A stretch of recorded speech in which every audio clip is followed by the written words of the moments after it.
नमस्कार, राज की बात में आपका स्वागत है। वर्ल्ड ऑर्डर बदलते हैं, दुनिया में दो देशों के बीच संबंध बदलते हैं, मित्र शत्रु होते जाते हैं, शत्रु मित्र होते जाते हैं, डिप्लोमेसी का तरीका बदल जाता है और इसी कारण दुनिया में अलग अलग देश किस जगह पर होंगे, किस केंद्र में होंगे, दुनिया का केंद्र बिंदु क्या होगा, यह भी बदलता रहता है। और यही अमेरिका के राष्ट्रपति डोनाल्ड ट्रंप को समझ नहीं आ रहा दुनिया कितनी बदल गई है। इसलिए बड़बोले ट्रंप किसी भी प्लेटफॉर्म पर कुछ भी बोल देते हैं, उनको न तो अमेरिका के भविष्य से लेना देना है, न दुनिया की बदलती तस्वीर से लेना देना है। बस केवल और केवल उन्हें अपने लिए क्रेडिट चाहिए। जैसे भारत में राहुल गांधी, वैसे अमेरिका में डोनाल्ड ट्रंप, उनकी जुबान पर कंट्रोल नहीं है। लेकिन इस बीच जो भारत और अमेरिका के संबंधों में कुछ न कुछ कमजोरियां आई है, थोड़े पतले हुए हैं, और वो भी डोनाल्ड ट्रंप के कारण। डोनाल्ड ट्रंप इस बात को धीरे धीरे स्वीकार करने लगे हैं। कनाडा में महाशक्तियों का सम्मेलन, साथ साथ ऐसे महाशक्तियां जिसमें भारत को भी इनवाइट किया गया मजबूरी में। पहले ये लोग मिलजुल कर कुछ देश ये सोचने की कोशिश कर रहे थे, उसमें अमेरिका भी था, जो कनाडा में भारत के साथ संबंधों को लेकर कंफ्यूज रहा था। और डोनाल्ड ट्रंप ये सोच रहा था कि इस बार भारत को इनवाइट ही ना किया जाए, भारत को थोड़ा सा ये बताया जाए कि इस दुनिया में आपकी स्थिति हम लोगों जैसी नहीं है। लेकिन डोनाल्ड ट्रंप के इस विचार को बदल दिया अमेरिका के ही कुछ डिप्लोमेट ने, अमेरिका के ही उनके कुछ मंत्रियों ने, और फिर आखिरकार कनाडा को भी कन्विंस होना पड़ा प्रधानमंत्री मोदी को इनवाइट करने के लिए। साथ साथ महाशक्तियां जिसमें अमेरिका भी शामिल है, जर्मनी, फ्रांस, ब्रिटेन और जापान भी शामिल है, और इनके अलावा यूरोपीय संघ है, जो कि 29 देशों का संगठन था, 28 देश हो चुके हैं। ये सारे के सारे ये सोच रहे थे कि इस बीच आगे के भविष्य में जो ट्रेड पार्टनरशिप, डिफेंस पार्टनरशिप कैसा होना चाहिए। अमेरिका के राष्ट्रपति डोनाल्ड ट्रंप इस बार जो सोच रहे थे कि G7 के सम्मेलन में भारत को थोड़ा इग्नोर किया जाए, उसके पक्ष में न ब्रिटेन रहा, उसके पक्ष में न यूरोपीय संघ के देश रहे, न ही उसके पक्ष में जापान था, और न ही जर्मनी और फ्रांस। क्योंकि इन देशों के साथ जो भारत के बेहतर संबंध हैं, वो अमेरिका की शर्त का मोहताज नहीं है। इसलिए bilateral trade, bilateral defence deal, इन देशों के साथ मजबूत होते संबंध, इन लोगों ने अमेरिका को और कनाडा को, दोनों ही देशों को मजबूर कर दिया कि भारत को तो इसमें शामिल करना ही पड़ेगा। कुछ समय के लिए कंफ्यूजन जो थे इनविटेशन के बाद दूर हुए, और प्रधानमंत्री मोदी साइप्रस होता हुआ कनाडा पहुंचे, और वहां डोनाल्ड ट्रंप एक दिन पहले पहुंचे हुए थे और कुछ गलतियां मानी, माफी भी मांगी, और आगे की स्ट्रेटजी तैयार हुई। डोनाल्ड ट्रंप जैसे ही कनाडा पहुंचे, जो तरीके अपनाए उन्होंने, वो सबसे पहला यही था, G7 नहीं G8 होना चाहिए था। और उसके लिए G8 बनने के लिए जरूरत क्या थी कि रूस के साथ हम लोगों ने जो संबंध खराब किए, रूस को जो इस गठबंधन से बाहर किए, वो सही नहीं था। सबको एक मंच पर होना चाहिए, क्योंकि आजकल रूस के साथ प्रेम उमड़ रहा है राष्ट्रपति डोनाल्ड ट्रंप का। इसीलिए नहीं क्योंकि सच में अमेरिका और रूस के संबंध अच्छे हैं, बल्कि इस कारण से क्योंकि रूस के साथ कुछ ऐसे देश भी खड़े हैं जिसके कारण अमेरिका पंक्चर हो सकता है, अमेरिका में परेशानी हो सकती है। और अमेरिका के अंदर भी जो अलग अलग लॉबी बैठे हुए हैं, चाहे बिजनेसमैन हो, चाहे बिजनेस हाउसेस हो, चाहे बड़े एमएनसीज हो, जो कि अलग अलग देशों में अपना व्यापार करता है, बिजनेस करता है, और उसका मकसद पैसा कमाना होता है, जिसके कारण अमेरिका में ट्रंप के इन बयानों, ट्रंप के इन पॉलिसी का असर सीधे उसके ऊपर पड़ता है, और वो धमकियां देना शुरू करता है कि आगे ट्रंप नहीं बल्कि कोई और होगा। अगर इन्हें राष्ट्रपति बने रहना है और आगे भी पार्टी को हमारा सपोर्ट चाहिए तो इन्हें हमें सपोर्ट करना पड़ेगा। इसलिए कनाडा में कुछ और हो गया। कनाडा में अमेरिकी राष्ट्रपति डोनाल्ड ट्रंप एक तरह से बेइज्जत महसूस किए जब सबकी निगाहें उनके ऊपर रही और वो ये कहते नजर आए कि रूस को बाहर करके हमने गलती कर दी। एक तरह से ये कबूलनामा था, माफी था कि 2014 में क्रीमिया युद्ध के समय हम लोगों ने जो डिसीजन लिया, रूस अलग थलग हो गया और रूस के साथ कुछ देश खड़े ही रहे। हम जितना भी दबाव डालते रहे लेकिन भारत ने रूस के साथ अपनी दोस्ती नहीं तोड़ी। जैसे यूक्रेन और रसिया के युद्ध के समय भारत ने अमेरिका का दबाव होने के बावजूद किसी भी तरह से रूस के साथ डील खत्म नहीं की और सीधे तौर पर कहा रूस हमें इस बीच सस्ता तेल गैस दे रहा है और हमारा नेशनल इंटरेस्ट इस बात के लिए कहता है कि हम रूस के साथ अपने संबंध बरकरार रखें। घूम घूम कर यूरोप के देशों में सीधे तौर पर डॉक्टर एस जयशंकर ने जवाब दिया कि भारत की डिप्लोमेसी कैसे बदल रही है। विदेश नीति का मतलब विदेशों के साथ अपने संबंध बेहतर करना और उसमें भी आधार हमारा अपना देश होना चाहिए। हम किसी दूसरे को खुश करने, नाराज करने के लिए उसके साथ संबंध नहीं रख सकते। और रूस के जो यूक्रेन के साथ युद्ध चला उसमें भारत ने रूस का सपोर्ट इस आधार पर किया कि युद्ध में इकोनॉमी की बड़ी भूमिका होती है। लेकिन डोनाल्ड ट्रंप आज स्वीकार कर रहे हैं ईरान और इजराइल के बीच के जंग में भी डोनाल्ड ट्रंप भले ही इजराइल के साथ खड़े हों लेकिन इजराइल के सपोर्ट में भारत भी है। और इजराइल के प्रधानमंत्री बेंजामिन नेतान्याहू ये जानते हैं कि भारत का सपोर्ट इनके लिए कितना महत्वपूर्ण है। अभी के लिए केवल नहीं बल्कि भविष्य के लिए भी। केवल इसलिए नहीं कि वो सपोर्ट नैतिक आधार पर होगा, वो किस तरह का सपोर्ट देंगे, बल्कि इसलिए भी कि आगे इजराइल और भारत जो ट्रेड पार्टनर बना रहेगा, आखिर युद्ध में जो नुकसान होगा, पैसे का नुकसान होगा, अर्थव्यवस्था कमजोर होगी, उसकी भरपाई के लिए भारत का मार्केट जरूरी है।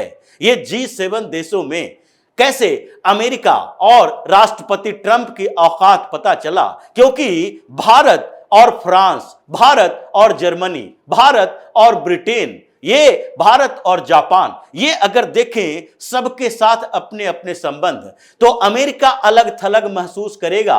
केवल कनाडा उसके साथ खड़ा रहेगा जिससे भारत को कोई फर्क नहीं पड़ने वाला है, प्रभाव नहीं पड़ने वाला है। और इसलिए अगर कंपटीशन की बात करें तो वर्ल्ड ऑर्डर चेंज होने की जो बात की जा रही थी वो इसलिए की जा रही है कि यूरोप के देश अब अमेरिका के दबाव में नहीं है। इराक युद्ध में भी अमेरिका के दबाव महसूस नहीं हुआ। इराक के खिलाफ युद्ध जारी रहा और धीरे धीरे नाटो ने अपना पैर पीछे कर लिया, अपने सैनिक बुलाने शुरू कर दिए, अमेरिका को बीच मझधार में छोड़कर आ गया और अमेरिका त्रस्त होकर वहां से बाहर निकला। अफगानिस्तान में भी ऐसा ही हुआ, अमेरिका को अंत में वहां छोड़कर जाना पड़ा। इससे पहले वियतनाम वार में भी फंस चुका है, कोरियाई वार में भी फंस चुका है। और अब स्थितियां कैसी हो गई है अमेरिका के लिए कि जो डोनाल्ड ट्रंप ये मानते हैं अभी भी कि अमेरिका दुनिया के सबसे बड़ी महाशक्ति है,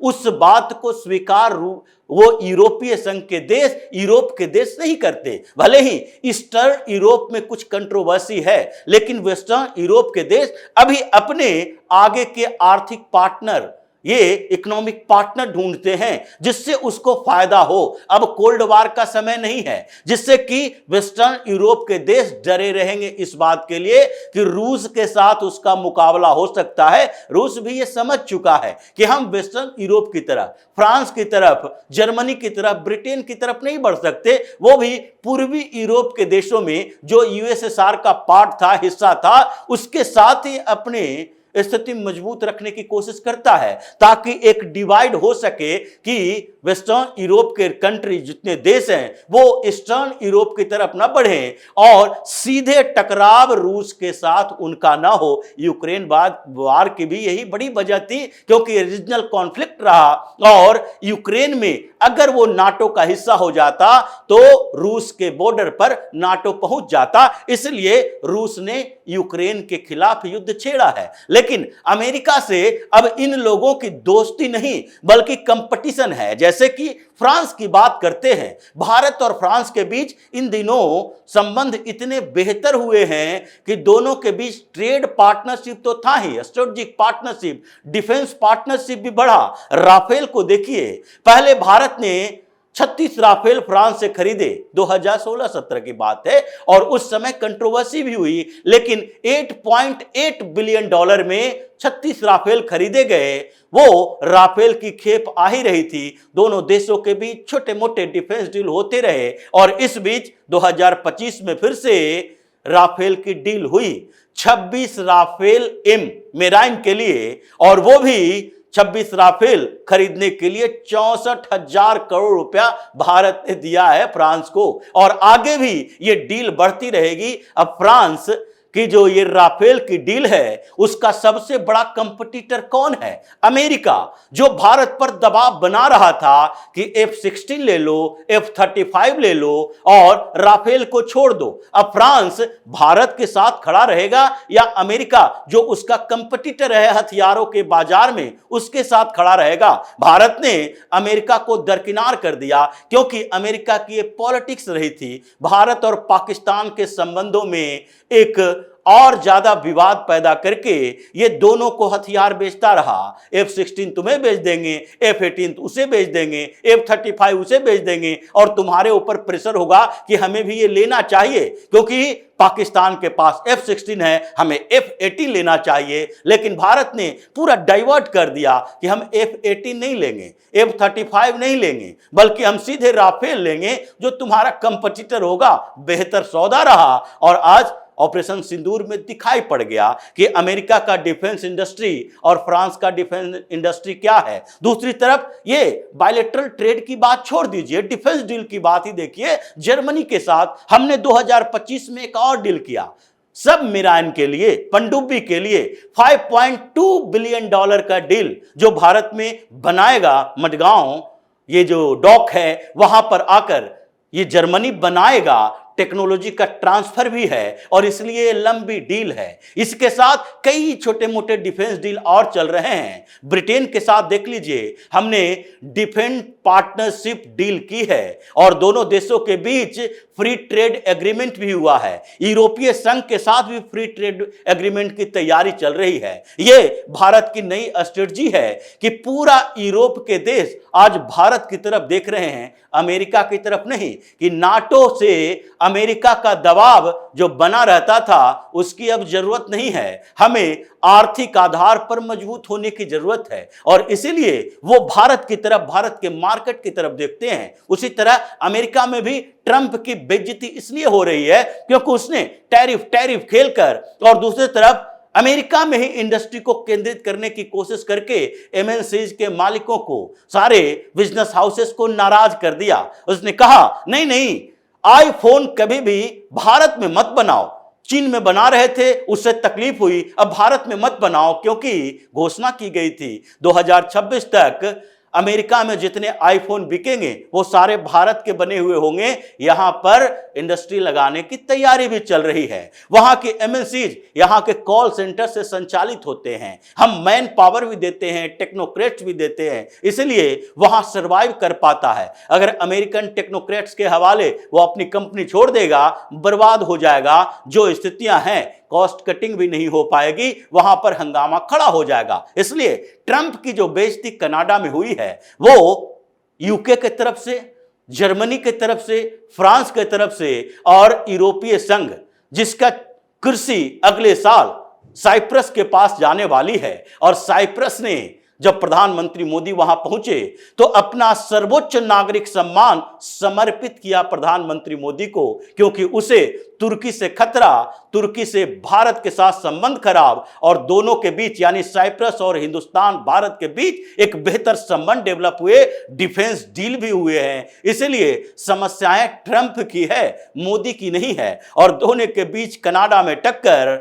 ट्रंप की घोर बेइज्जती का कारण बना। वो माफी तो मांग लिया रूस के आधार पर, आगे भी वो माफी मांगेगा, क्योंकि अमेरिका आज दुनिया के केंद्र में नहीं है, वो मार्केट बड़ा नहीं है। कोई भी देश चाहे जापान ही क्यों ना हो, न तो मैन पावर के लिए उसके तरफ देख रहा और न ही ट्रेड पार्टनरशिप के लिए उसके तरफ देख रहा है, बल्कि सारे देश अपने अपने इंटरेस्ट के आधार पर भारत की तरफ ज्यादा नजर गड़ाए बैठे हैं। हिंदुस्तान एक बड़ा मार्केट भी है और यहां मैन पावर भी है, टेक्नोलॉजी भी है। तो जिस तरीके से कनाडा में ट्रंप की बेइज्जती हुई, जाते ही उसने माफी मांगा, गलती मानी, अमेरिका की गलती थी रूस को बाहर करवाना, वो उसका यू टर्न है, नया यू टर्न है। आगे आगे देखिए किस तरीके से G7 में ट्रंप की और बड़ी बड़ी बेइज्जतियां होती है। तो इसी तरह की खबरों के साथ फिर से हाजिर होंगे, तब तक के लिए बने रहिए हमारे साथ और देते रहिए हमें सहयोग, ताकि इसी तरह की खबर हम आपके लिए लाते रहें।